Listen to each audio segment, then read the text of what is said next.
پاکستان کا مطلب کیا؟ یہ صرف آواز نہیں ہے، یہ صرف نعرہ نہیں ہے، یہ صرف لوگوں کو ورغلانا نہیں ہے، یہ صرف لوگوں کو بہکانا نہیں ہے، یہ صرف لوگوں کے لیے اپنے آپ کو نامود کرانا نہیں ہے، یہ لوگوں کو صرف جو ہے نا دھوکہ دہی کے واسطے نہیں تھا۔ ارے یہ پاکستان کا مطلب کیا تھا؟ پاکستان کا مطلب کیا؟ لا الہ۔ اب لا الہ الا اللہ کی پالیسی کیا ہے؟ میری درخواست ہے پاکستان کی مسلح افواج سے، میری درخواست ہے برادران اسلام، میری سب سے اہل علم سے درخواست ہے، کیا یہ قرآن کی پالیسی کی تحت؟ دیکھیے دور جدید میں بھی ہو رہا ہے نا، آپ کہتے ہیں کہ بھی دور جدید ہے، ہم بین الاقوامی ایک گلوبل ولیج میں رہ رہے ہیں، جب گلوبل ولیج میں آپ دیکھ رہے ہیں نا یہ ہو نہیں رہا۔ اسرائیل نے اپنی پالیسی کیا رکھی ہوئی؟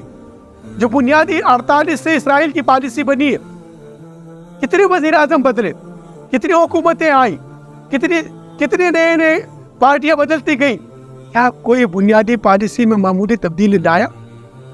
جو اسرائیل کی بنیادی پالیسی وسیع تر اسرائیل کی، کیا وسیع تر اسرائیل کی پالیسی میں کسی نے کوئی تبدیلی لائی؟ پاکستان کے ساتھ آزاد ہوا ہے نا، ایک اپنی نظریے پہ آزاد ہوا ہے، یہ نظریے لا الہ الا اللہ پہ آزاد ہوا پاکستان۔ تو وہ جو اسرائیل اپنے نظریے پہ آزاد ہوا، اپنے نظریے کے تحت وہ اپنی پالیسی کو بناتے ہوئے آگے جا رہے ہیں، اسی پالیسی پہ ہر سیاسی پارٹی عمل پیرا ہے۔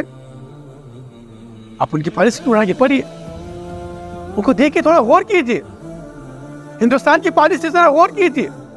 برہمنوں نے جو پالیسی بنائی تھی، جو 1947 کے اندر جو پالیسی بنی تھی برہمنوں کی، کوئی بھی پارٹی، چاہے کانگریس آئے چاہے بی جے پی آئے، چاہے وہ مذہب کے لبادہ ہو، چاہے وہ سیاست کے لبادہ ہو، چاہے کمیونزم کے لبادہ ہو رہے ہو، چاہے سوشلزم کے لبادہ ہو رہے ہو، لیکن اس بنیادی پالیسی سے جو اکھنڈ بھارت کی بنیادی ان کی پالیسی ہے، اسی پالیسی پر وہ عمل پیرا ہے۔